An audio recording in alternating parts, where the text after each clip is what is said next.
L'écriture, quelque chose qu'on ne peut pas négliger. L'écriture, c'est quelque chose qu'on ne peut pas minimiser, non plus banaliser, car elle est très importante. L'écriture. Alors, aujourd'hui, sur ce plateau, je récite un homme dédié, le prophète Daniel. C'est un écrivain, c'est un prophète. J'espère qu'il est là. Il va mieux nous parler de lui et on va vraiment le découvrir ensemble, vous et moi. Bonjour, prophète Daniel. Bonjour, monsieur, vous allez bien? Ouais, je vais bien par la grâce de Dieu. J'espère que vous aussi, hein. Oh, ça va très bien, de faire grâce. Ah, ça c'est très bien. En tout cas, bien habillé, tenue traditionnelle africaine. Ça c'est bien. Ah oui, surtout pour les sacerdoces. Ah, aussi, hein. Oui, Ok. Donc, ce n'est pas seulement une simple tenue, mais ça dit beaucoup donc pour les sacerdoces aussi. oui, ça dit beaucoup parce que il y a donc un homme de Dieu, Mhm, un homme d'esprit, ne mhm. porte pas n'importe quoi. Ah, ok. Oui. Ça c'est très bien en tout cas. Alors, prochainement, faut amener aussi pour moi, comme ça, moi aussi je vais porter, hein. Non, il n'y a pas de problème. Et surtout que je suis patriote. Les Mhm. blés dans notre pays, c'est significatif. Ok, ça c'est très bien en tout cas. Merci beaucoup hein, d'avoir répondu à notre invitation, cher monsieur Daniel. Alors aujourd'hui, on veut vraiment vous découvrir, on veut vraiment entrer sur vous, vous décortiquer, donc vous découvrir en long et en large. Qui est monsieur Daniel devant nous? Ah oui, je suis un monsieur Daniel Bassima Moïguirwa. Mhm. C'est pourquoi sur mon profil, c'est écrit un sigle BM. Le BM veut dire Bassima Muigiwa, Ok. fils d'un pasteur. Mon père est pasteur, il s'appelle le pasteur Muigiwa. Mhm. Je suis né dans une famille spirituelle, une famille chrétienne, né et grandi dans les sacerdoces. Ah, ok, donc on doit savoir qu'il y a la différence entre le ministère et les dons. Oui, il y a une très grande différence. Ok, hein? Je vais vous donner un exemple. Moi, je suis fait pour la nation, la RDC. Mhm. Je suis un prophète fait pour la nation. Ok, hein? J'annoncerai des choses sur la RDC et Mhm. sur le monde. C'est Ok, pourquoi je porte le ministère de la cité de prière et vie pour les nations. pour les nations. Donc, je suis un prophète fait pour la nation. Eh, Oui. prophète Daniel, là, vous ne faites peur, hein. Alors, prophète, maintenant, quand est-ce que comment je peux dire, quand est-ce que votre vacation, en fait, ou soit votre don du prophète s'active? Le, les dons prophétiques ne s'activent pas momentanément. Mhm, Ou peut-être que j'ai un calendrier ou une heure ou un moment dont mhm, les dons s'activent. Comme je vous ai dit que je suis fait pour la nation, à mhm, chaque fois que Dieu veut parler à la nation, il passe par moi. mhm. Oui, comme là, en ce moment où la RDC traverse des moments difficiles, il est passé par moi pour donner des instructions aux dirigeants et à l'église. C'est pourquoi j'ai écrit des ouvrages à la fois. Vous Ok. allez remarquer que euh, les prophètes n'écrivent pas trop sur la RDC. Mhm. Ils peuvent prier pour le pays, mais tu ne verras pas trop de prophètes écrire sur leur pays, quelque chose comme ça. Ok, ça c'est très bien. Oui. Donc, mais quand même, hormis que vous soyez au fait le prophète de la nation, néanmoins, vous voyez aussi quand même le vie et la famille des gens. Soit vous êtes seulement spécialisé par ce qui concerne la nation.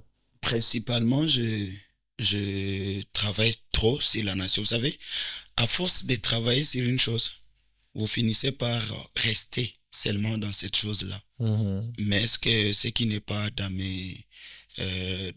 dans mes prières, je prophétise sur les gens, je suis voyant, je vois. Mhm. Donc je désire parce qu'il y a la différence. Il y a beaucoup de types de prophètes. Il y a des psalmistes, il y a des voyants, il y a des gens qui entendent des voix audibles. Moi, des fois, j'entends des voix audibles, Mhm. mais spécialement, je vois. Ok. Je suis un voyant. Comme on est sur le plateau ici, je peux révéler facilement les choses. Donc, Parfait. oui, Ok. j'ai cette grâce-là de la voyance. Ah, ça c'est très bien en tout cas. Alors bon, c'est pas quand même un spectacle, mais je pense que ça va quand même apporter quelque chose. Essayez un peu de me voir, voyez-moi d'abord, comme ça je peux avoir l'idée. Et puis j'espère que ceux qui nous suivent auront quand même retenir ce qui se passe actuellement. Sans tabou, tout ce que vous pouvez voir, dites-le-moi concernant ma vie et voilà. Ok. Maintenant, c'est là où les prophètes font beaucoup d'erreurs. Ok, Parce euh, ils veulent, comment dire, ils veulent prouver. ok, un vrai prophète n'éprouve pas. Ok. Ça viendra. Si Dieu est levé, en pleine émission, je te le dirai.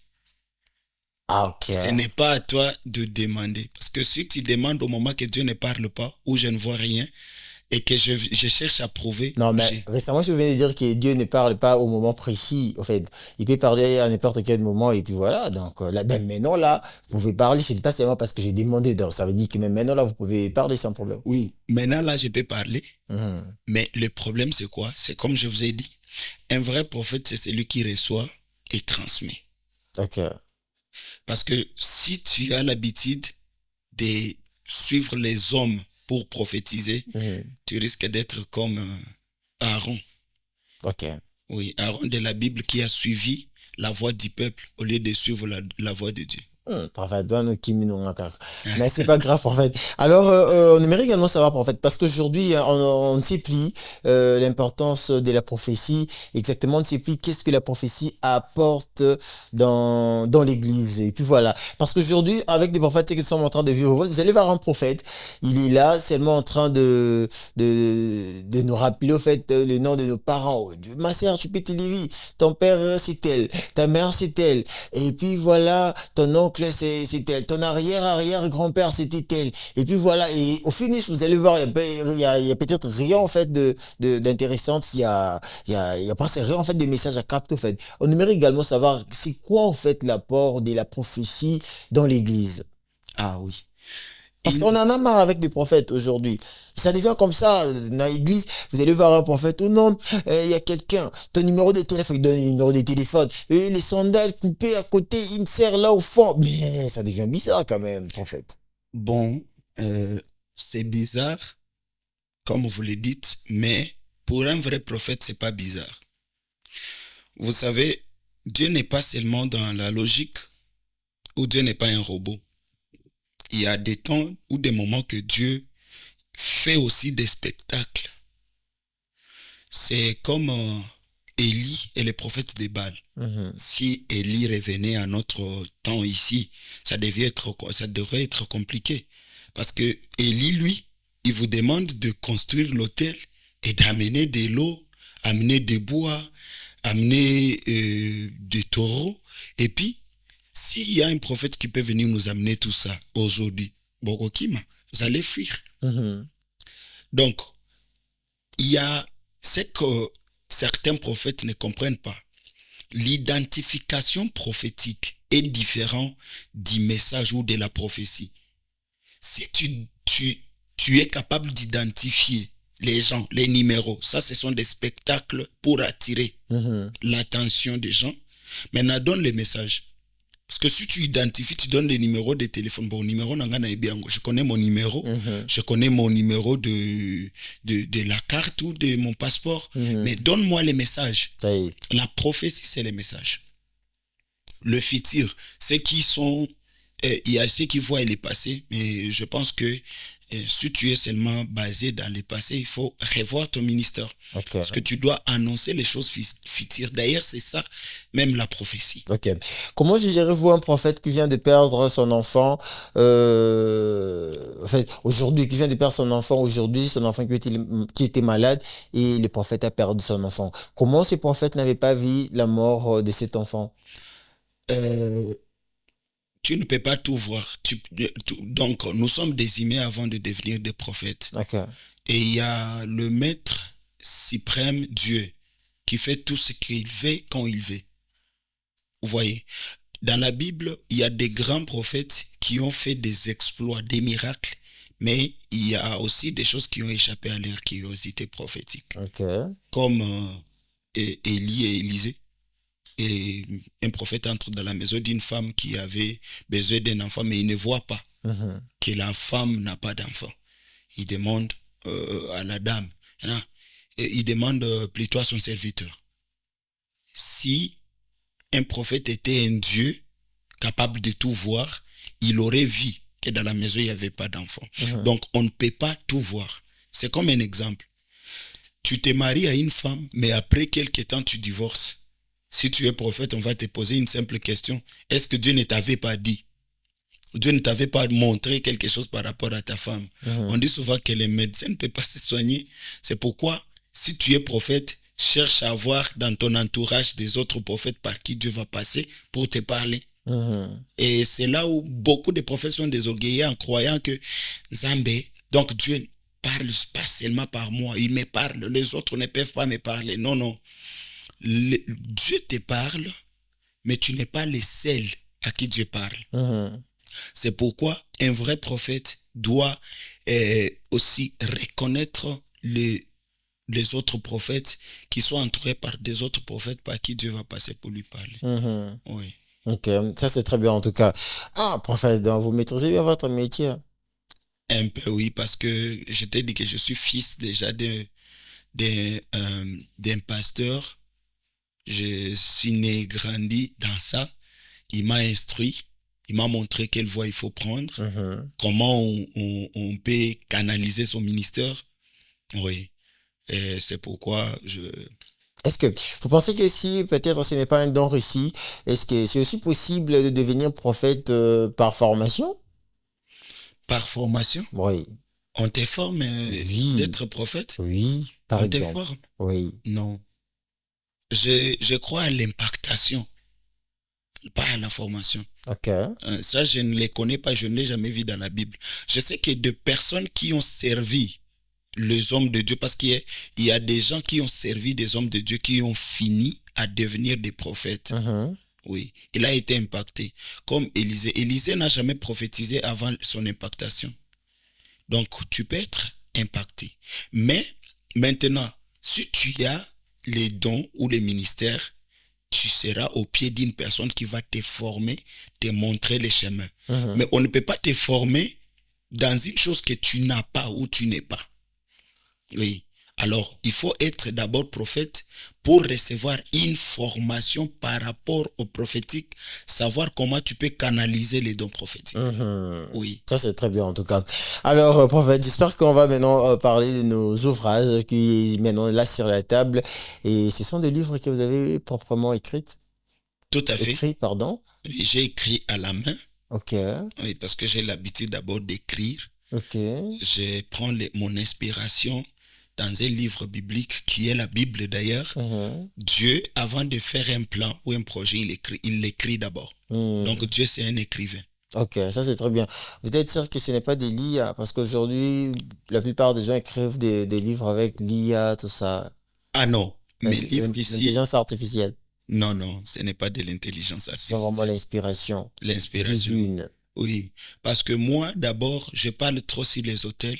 Depuis que je suis tout petit, je prêche, j'enseigne sur les hôtels. Et c'est pourquoi j'ai écrit un livre sur les batailles des hôtels. Bataille des hôtels. Je peux en avoir comme ça. On va décortiquer maintenant le livre. Ah, ça, c'est notre tout premier livre. Le Bataille des hôtels. Oui. Ça, c'est très bien en tout cas. Donc, voilà. J'espère que vous êtes en train de voir la caméra. Vous pouvez bien zoomer. Oui. Les batailles des hôtels. Alors, c'est quoi l'idée derrière cet ouvrage, prophète? Dans beaucoup dans beaucoup d'églises, dans certaines doctrines, on nie l'existence des hôtels. Beaucoup de gens pensent que les hôtels sont seulement diaboliques. C'est pourquoi j'ai écrit pour éclaircir par rapport à ce sujet et aider les enfants de Dieu à bâtir un hôtel de feu qui va parler à leur place. Parce que vous savez que ceux qui refusent ou ceux qui nient l'existence des hôtels maléfiques, je ne les traiterai pas de ministères hérétiques, non. Mais c'est un peu un manque de connaissances parce que l'homme est le centre de la spiritualité. Ok. Alors, si l'homme est le centre de la spiritualité, comment tu peux toi-même nier quelque chose que tu es? Alors, depuis le ciel, les hôtels existaient. D'ailleurs, les hôtels existaient au ciel même avant d'exister sur terre. C'est pourquoi le diable n'a rien à donner. Il copie tout ce qu'il a vu au ciel. Tout ce qu'il voit au ciel, c'est tout ce qu'il fait. Donc, le diable, c'est une photocopie. Ça, c'est très bien. Le diable, c'est une photocopie. C'est bien dit, hein, intéressant. Oui. Il a copié tout au ciel. Si vous niez l'existence des autels, donc vous niez votre propre existence. Parce qu'à la fin, si les batailles des autels, à la fin, vous allez comprendre que l'ancienne alliance, c'est l'ombre de la nouvelle alliance. Je rentre un peu en arrière. Si le diable haït à copier les autels au ciel, donc il avait vu quelque chose au ciel. La Bible déclare que Jean était en train de voir des révélations et il a été emporté jusqu'au ciel. Il a vu le trône de Dieu et il a vu l'autel. Il a vu l'agneau immolé même avant les fondements de l'univers, les fondements de la terre. Donc au ciel, il y avait l'autel parce qu'on ne peut pas immoler l'agneau s'il n'y a pas d'autel. Donc Jésus a été immolé au ciel avant de venir sur terre. Et c'est là où le diable a copié. Il a vu, oh, donc, le monde des esprits, c'est un monde des autels. Parce que l'autel, c'est la porte d'entrée des esprits pour que les esprits opèrent légalement sur terre. Un esprit ne peut pas opérer sur terre s'il n'a pas été invité ou s'il n'a pas été reçu. C'est pourquoi dans Apocalypse chapitre 3 verset 20, la Bible déclare que Jésus est à la porte, il frappe. Celui qui va ouvrir, il entrera. Vous voyez? Donc, Dieu ne peut pas entrer quelque part s'il ne trouve pas de porte d'entrée. Le diable ne peut pas entrer quelque part s'il ne trouve pas de porte. C'est pourquoi même dans les jardins d'Éden, il y avait Dieu qui descendait pour voir l'homme. Donc l'homme est devenu la porte de l'esprit. Donc Dieu qui est esprit, pour entrer dans les jardins ou pour parler, il fallait qu'il passe par Adam. Et le diable s'est demandé comment je vais faire parce que Adam est occupé. Comment je vais faire pour entrer? Lui aussi a cherché une porte qui est le serpent. Le serpent qui marchait et qui parlait. Et du coup, il est passé par les serpents pour séduire. Parce que le monde invisible ne peut pas opérer légalement sur un monde invisible s'il n'y a pas de porte. Ok, Oui. ça c'est très bien, en tout cas on essaie de comprendre. Alors nous voulons également savoir, cher prophète Daniel, comment vous définissez l'autel dans cet ouvrage? Je vais donner 4 définitions. L'autel est d'abord un système. L'autel, c'est une plateforme. L'autel peut être aussi un homme. L'autel peut être un lié, donc pas les liés comme des chaînes, un lié comme un endroit de pacte, d'alliance, de sacrifice. Vous voyez, c'est les 4 définitions que j'ai données par rapport à l'autel dans cet ouvrage. Ok, donc ce sont les 4 définitions que vous avez données dans cet ouvrage. Et puis voilà. Oui. Et là, nous sommes en train de lire le chapitre 3. Donc vous avez dit les autels et leur impact. Quels sont les impacts des autels? De l'autel, disons. Ah, oui.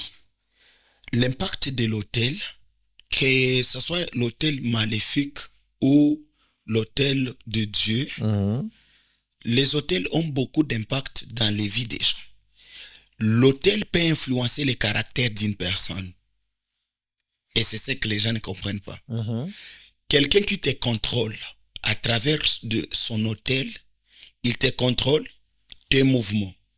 Il a peut-être un miroir, une calebasse, où il voit des choses et tu es son prisonnier. Tu es sur son autel.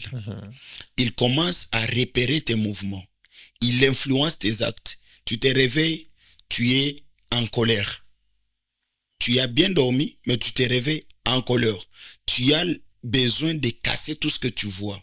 Parce qu'il y a des personnes comme ça, quand il est en colère, il ne peut plus se contrôler. Et après la colère, il les regrette. Donc, quand il est en colère, il peut tout détruire. Tout. Il casse les téléphones, il casse les choses. Il est utilisé. Donc, l'autel a un impact sur sa vie. Il contrôle ses mouvements et ses actes. Comme une réussite par hasard n'existe pas. Je vais vous donner un exemple. Il y a un homme très connu en RDC qui s'appelle Mukwege, Denis Mukwege. Je pense que vous les connaissez. Très bien. Denis Mukwege, c'est un homme qui est connu, mais son père n'est pas connu, n'est pas trop connu au Congo. Son père Mukwege, qui porte le nom de Mukwege, il était un pasteur qui a commencé l'église Sepak Sayuni à Bukavu. Le père était, quand il avait commencé l'église, il souffrait, il n'avait pas d'habits, il n'avait pas de voiture, il n'avait pas de vélo. Il a commencé l'église en dessous d'un arbre. Il s'est sacrifié. Il a construit l'église et grâce à cette église aujourd'hui, je peux dire, grâce à son père, aujourd'hui, c'est le fils qui a récolté la semence de son père ou les semences de son père. L'hôtel que son père avait construit, aujourd'hui, cet hôtel amène le fils au sommet. Okay. C'est pourquoi il y a des personnes qui échouent dans la vie et qui ne savent pas que peut-être ils viennent d'une famille déjà qui ne réussiront jamais. Parce qu'il y a des familles comme ça. Et quand tu es en train de forcer les choses, tu arrives à un moment, ça se bloque. Il y a un esprit qui te dit, de toutes les façons, personne n'a jamais fait ça dans ta famille. C'est normal. Donc déjà là, c'est un esprit qui te parle. L'esprit qui vient de l'hôtel de ta famille. Maintenant, si tu vois que tu as l'habitude de faire des choses qui n'arrivent jamais à la fin, il faut détruire l'hôtel de limitation ou d'échec dans ta vie parce que tu n'iras pas loin avec ça. Alors, pour que... Et je donne d'ailleurs mon exemple. Je suis né dans une famille chrétienne. Mon père n'a jamais été à Kinshasa. Okay. Mon père n'a jamais été en Europe. Mais moi, grâce à l'hôtel qu'il avait bâti, aujourd'hui, je peux circuler partout où je veux. C'est pas seulement à cause de moi, mais l'hôtel que mon père avait bâti. Okay. Donc l'hôtel a beaucoup d'influence. Et pour aller loin dans la vie, il faut d'abord identifier l'état de votre famille, connaître l'état de votre famille, savoir si dans notre famille, quelle est l'histoire? Quelle est l'histoire de mes parents, de mes ancêtres? Ton père n'a jamais construit. Ton grand-père n'a jamais construit. Toi aussi, tu deviens locataire. Tu ne vois pas qu'il y a quelque chose qui influence ta vie. Et même si tu achètes une maison, et dans quelques temps, tu tombes malade, et la maison là, tu pars demander une dette à la banque, on confisque la maison. Quelqu'un peut dire que c'est normal. On sait comprendre. Alors, si on comprend bien, en fait, par cet ouvrage, vous voulez nous faire savoir que donc tout le monde, dès sa naissance, a des hôtels. À ta naissance, tu vas trouver des hôtels. Donc, tu vas trouver des hôtels. Soit donc, tout le monde, à l'exception des personnes. Tout le monde, à l'exception des personnes. Ok. Il y a des hôtels dans chaque famille. Surtout en Afrique. Même ailleurs. Et parce que je dis que même ailleurs, il y a des hôtels. Comme un exemple. Un exemple de la Bible. David est né dans une famille qui était liée par les autels de l'impudicité. David de la Bible. C'est pourquoi c'est qu'ils prennent l'exemple de David. Oh, David avait beaucoup de femmes, moi aussi je peux prendre. Il faut d'abord identifier le parcours de la famille de David. Parce que ils viennent de Moab. Ils viennent de très loin. Et il y a une fille qui était possédée, qui s'appelait Ruth, qui a été rachetée d'ailleurs par Boaz. Et c'est de là que vient la famille de David. Vous voyez que la fille là, la fille vient de la famille de Lot. La famille qui s'appelle Ruth vient de la famille de Lot. Lot, c'est celui qui avait bu du vin et il a couché avec ses filles. Donc quand il était ivre, disons qu'il a été violé par ses filles. C'est de là que vient la fille qui s'appelle Ruth. Maintenant, David est né dans cette famille-là. Vous voyez? Donc, il y a des choses qu'il faut briser à ta naissance. Si tu commences à prier, s'il y a des choses qu'il faut détruire, ce sont les hôtels. Okay. Parce qu'il y a une influence des hôtels. Si ton père avait bâti l'autel pour Dieu. Cet autel marche avec des générations.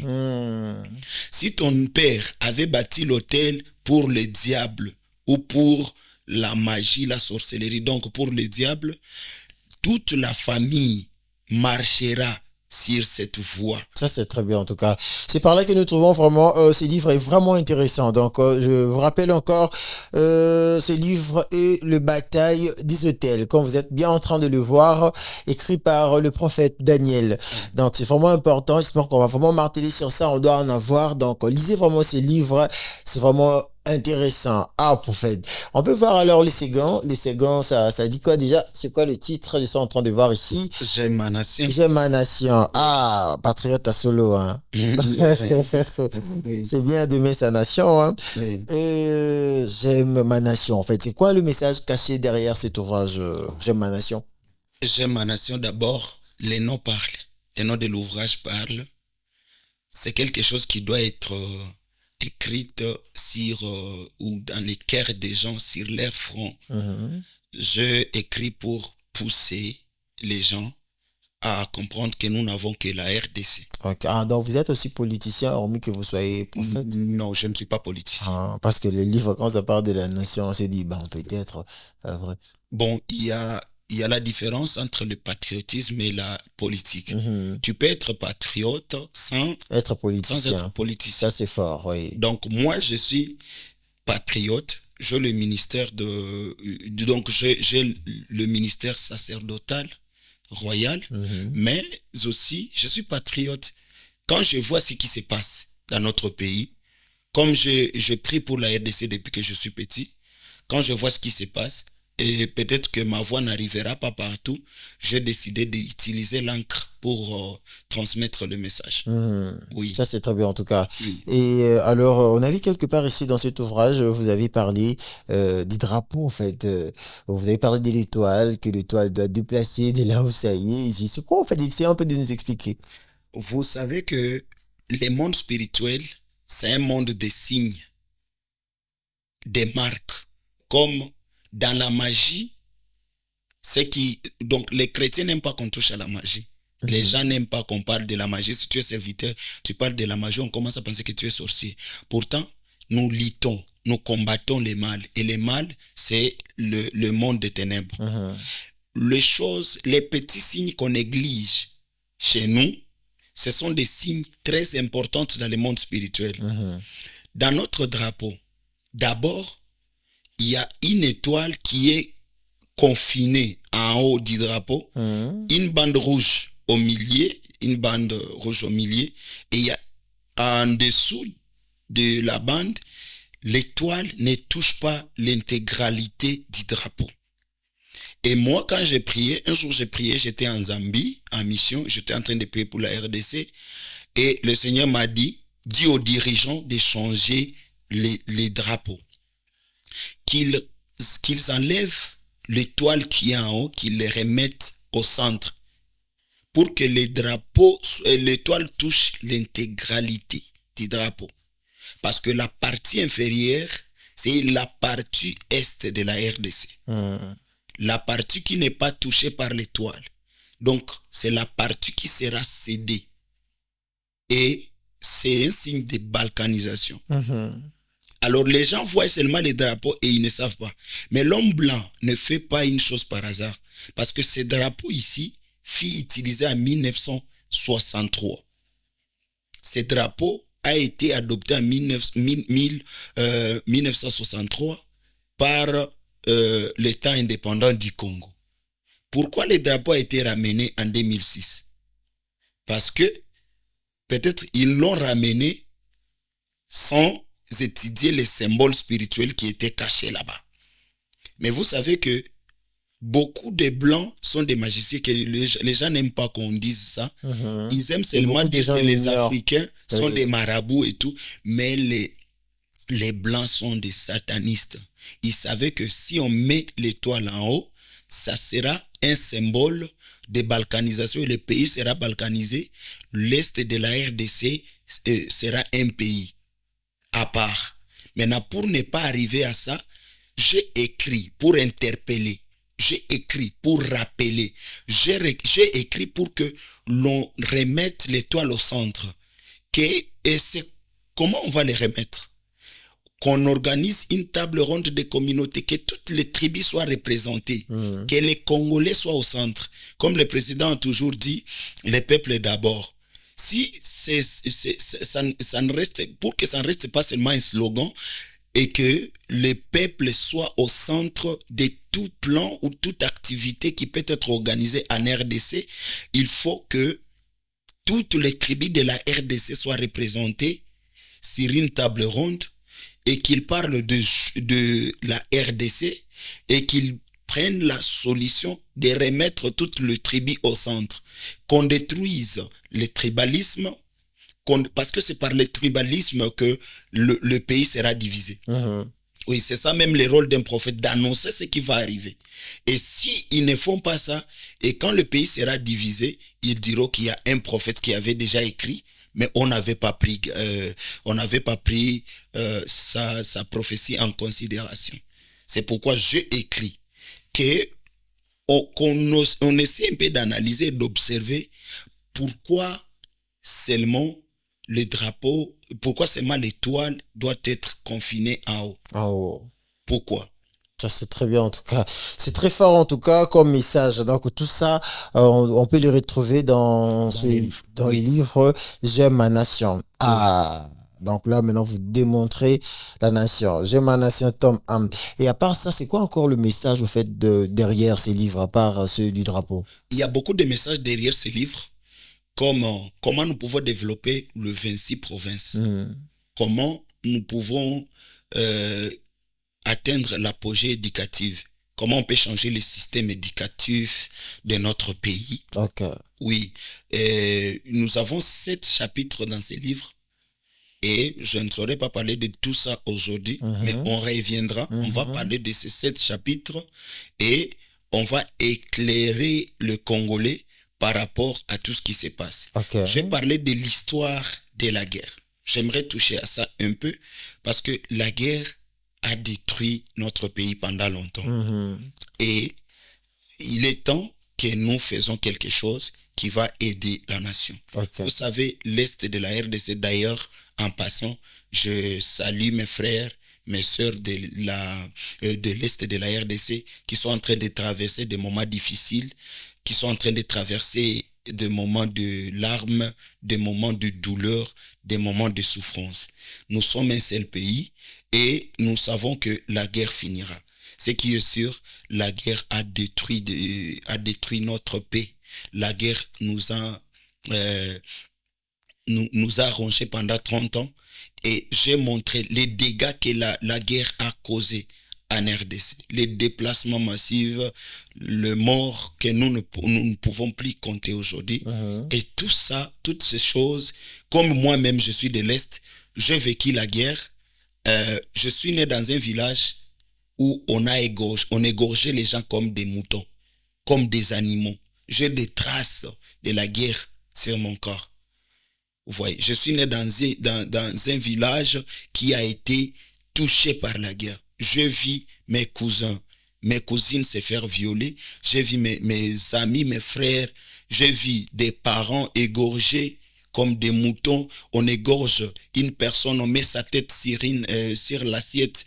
Ou cette personne, on égorge cette personne, on met les 7 têtes dans cette assiette, on met devant vous là, et il y a des fois qu'on va demander aux gens de manger la chair crue de leurs frères, de violer. Donc on te demande de violer ta mère devant tout le monde, on te demande de violer ta sœur devant tout le monde. Nos mères, nos sœurs ont été violées. Alors, il fallait que je parle de ça, que peut-être qu'il y a des gens qui n'ont jamais vécu la guerre. Ils n'ont jamais vécu la guerre, mais nous avons vécu la guerre, nous connaissons cette souffrance. Nous connaissons ce que les gens traversent. Et il y a ceux qui sont en train de fêter. Nous sommes dans les mêmes pays, mais il y a ceux qui sont en train de fêter. Il y a ceux qui sont dans l'ambiance. Il y a ceux qui sont dans les détournements, des détournements de fonds. Ils ont les pouvoirs qui ne savent pas comment ils peuvent sauver, faire sortir les gens de l'Est dans cette calamité. Alors, tout est dans les livres parce qu'on risque de verser des larmes sur les plateaux. Ça, c'est très bien. En tout cas, je comprends. D'ailleurs, j'en profite également pour saluer les efforts de Fonarev.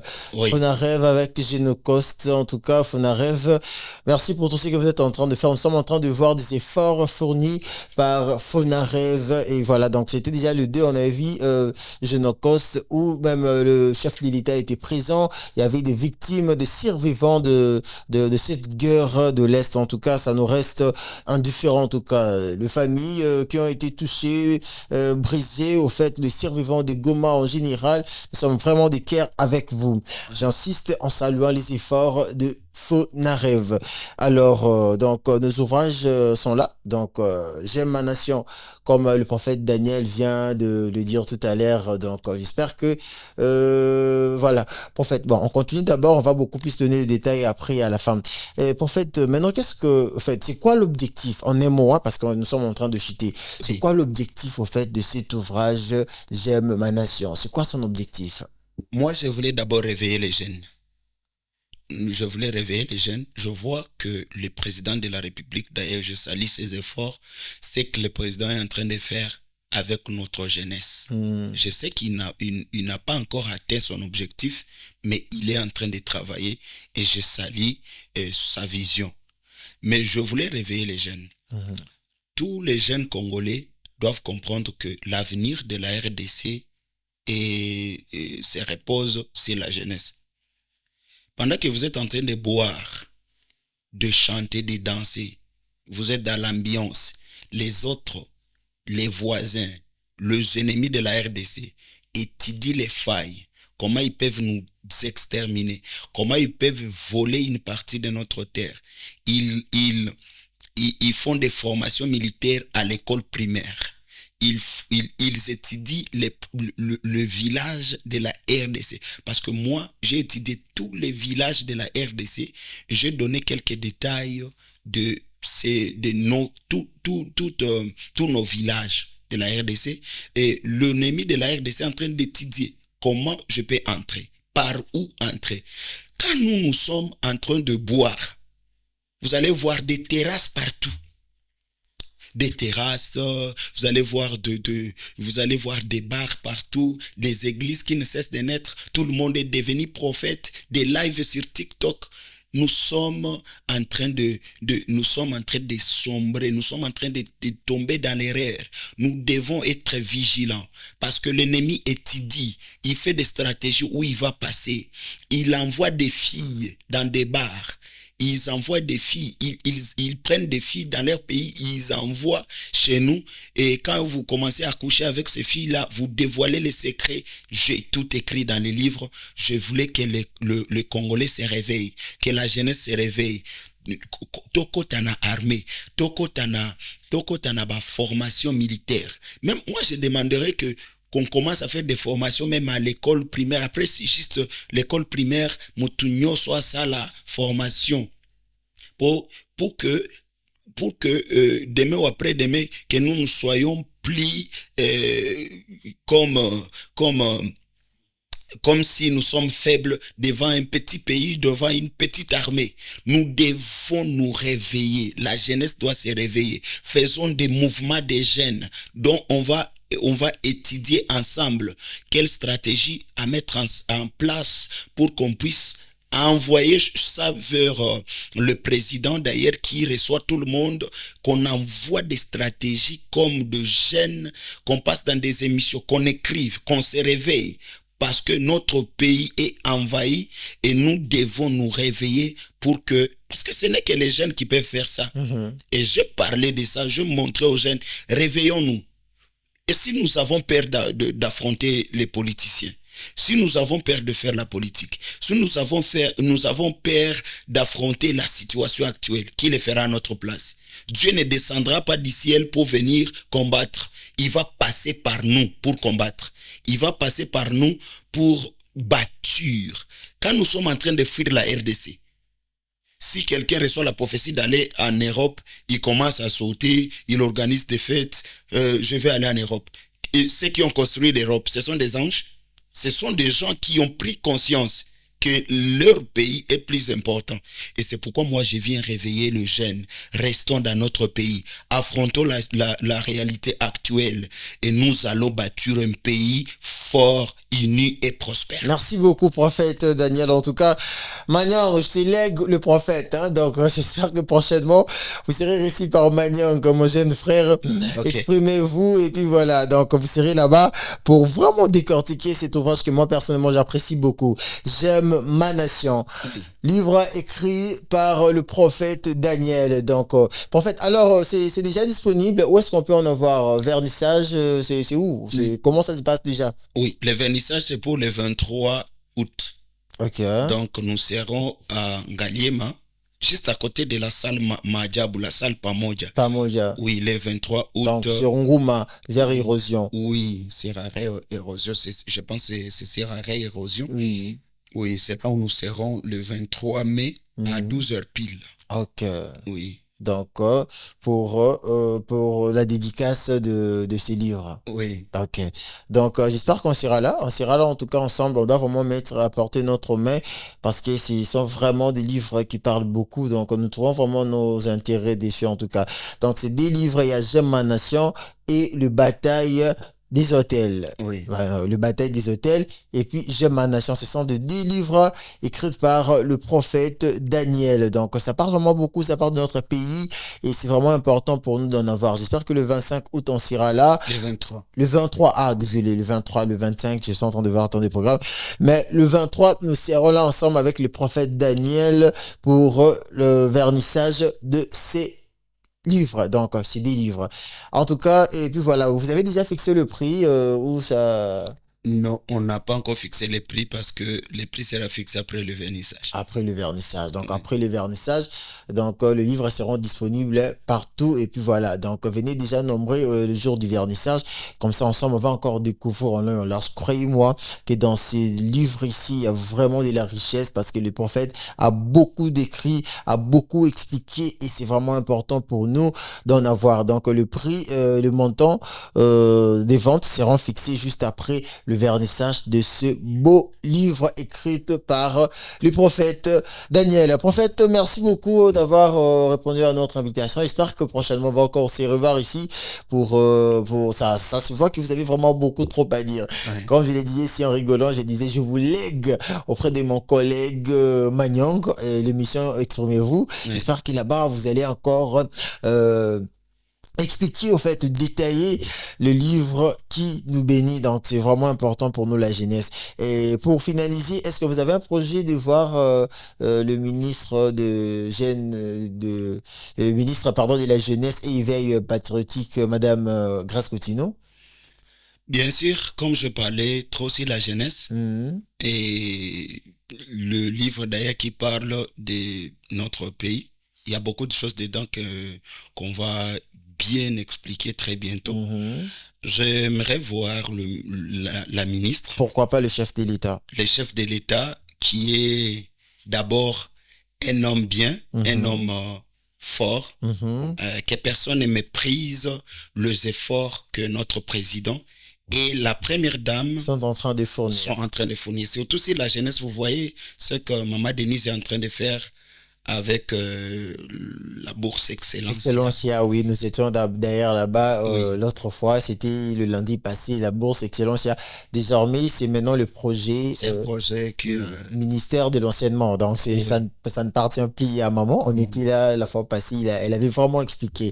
Donc, ce sont des initiatives que nous voulons avoir. Donc, ce sont vraiment des personnes dont leur vision est basée à la jeunesse. Et ça, on apprécie. Un petit mot par rapport à mes deux livres. Vous savez, dans notre pays, nous avons un petit défaut. On honore, on couronne trop souvent les morts. Ah, ok. Si quelqu'un fait du bien en RDC, on cherche à l'étouffer au lieu de le propulser pour que ce qu'il a fait puisse atteindre tout le monde. Et je sens que les présidents de la République et la première dame sont en train de travailler sur ça pour que les jeunes de demain soient plus excellents que les jeunes du passé. J'aimerais dire ceci, s'il faut que ces ouvrages arrivent spécialement au président et au ministre de la Jeunesse, pas seulement au ministre de la Jeunesse, mais aussi à M. Guy Lorando, oui, un homme qui est en train de trop travailler sur la RDC, mais j'aimerais que ces livres, parce que nous allons développer nos 26 provinces, c'est pourquoi j'envoie cet ouvrage, qu'ils puissent voir ce que j'ai donné comme exemple, ce que j'ai donné comme révélation, et comment nous pouvons développer. Si la province du Katanga, non, du Lualaba, avec Maman Fifi Masuka, oui. est beaucoup développée aujourd'hui, pourquoi ne pas avoir 26 gouverneurs comme Maman Fifi Masuka dans toutes les provinces? Ok, ça si nous avons ces bonne gens, chose. oui, j'ai écrit même ça dans mon livre. Si nous avons 26 personnes comme M. Patrick Mouland de Moulikap, un entrepreneur congolais qui a refusé d'aller investir ailleurs et qui a accepté d'ouvrir l'entreprise Moulikap à Lubumbashi qui est basée sur les transports. Si nous avons seulement 26 personnes comme lui, dans 26 provinces, vous voyez que nous n'aurons plus de difficultés de transport. J'ai écrit toutes ces choses dans ces livres et nous allons voir comment on peut soutenir ces jeunes entrepreneurs. C'est pourquoi il faut que ces livres arrivent tout droit au président de la République et au ministre. Pourquoi? Parce que nous devons aider aux jeunes entrepreneurs comme votre studio qui est excellent, que je salue d'abord. Il n'a pas seulement voulu investir ailleurs, il a pris le risque de venir investir ce studio ici à Kinshasa pour donner la place aux jeunes, pour donner la place à la communauté de s'exprimer. Pourquoi ne pas encourager les jeunes? Pourquoi ne pas promouvoir l'entrepreneuriat chez les jeunes pour essayer de diminuer les taux de chômage, diminuer ou détruire carrément les taux de pauvreté en RDC? Merci beaucoup, monsieur Daniel. En tout cas, voilà, j'espère que vous avez beaucoup dit et donc j'espère que le reste des détails et des explications se retrouvent ici dans les livres J'aime ma nation, aussi le bataille des hôtels. Alors, c'est par ici que nous sommes en train de se séparer. Je vous remercie d'avoir répondu très présent à notre émission d'aujourd'hui, Afro Diaspora Gospel en tout cas. Et voilà, j'espère qu'on va encore revenir. C'est parce que j'ai sens même moi, j'ai tant de questions que je dois poser, mais le temps nous fait défaut. J'espère que prochainement, on va encore se revoir ici, encore et encore, pour en parler un peu plus. Alors, vous avez quelque chose à ajouter, votre mot de la fin vite fait pendant 30 secondes, on se sépare. Ok, je dis merci pour l'accueil, votre accueil. Merci pour l'émission, merci pour votre studio. Et je bénis l'Éternel parce qu'il y a une très grande vision comme ça ici chez nous. Ok, ça c'est très bien en tout cas. Mais donc, en passant, je n'oublierai pas de saluer quelqu'un qui fait des efforts. D'ailleurs, il s'appelle l'archevêque Elisa Mano King Sam, un homme qui prie pour la RDC. Il a organisé d'ailleurs le 30 juin un grand événement à Mongafula. Il parle de la RDC, il prie pour la RDC. C'est une référence dans ce domaine royal. Ok, ça c'est très bien en tout cas. Merci beaucoup, cher monsieur Daniel. On se retrouve prochainement. Alors, fidèles auditeurs et internautes, faites-vous beau, faites-vous propre. C'est la vie qui demande ça. Ne pas oublier que vous pouvez passer vite fait chez BBM Salon pour vous rendre beau et belle. Avenue Mongala numéro 1 sur Kitambo, référence mosquée. Passez là-bas vite fait pour vous faire beau et propre, car le Seigneur aime la propreté. Voilà, c'est par ici que nous sommes en train de clôturer notre tranche gospel d'aujourd'hui. C'était un grand plaisir pour moi de recevoir sur ce plateau l'homme de Dieu, le prophète Daniel, l'auteur de ce beau livre que vous êtes en train de voir, J'aime ma nation et la bataille des hôtels. C'est par ici que nous sommes en train de se séparer. On se retrouve le mardi prochain pour un nouveau numéro de l'Afro Diaspora Gospel. Au revoir.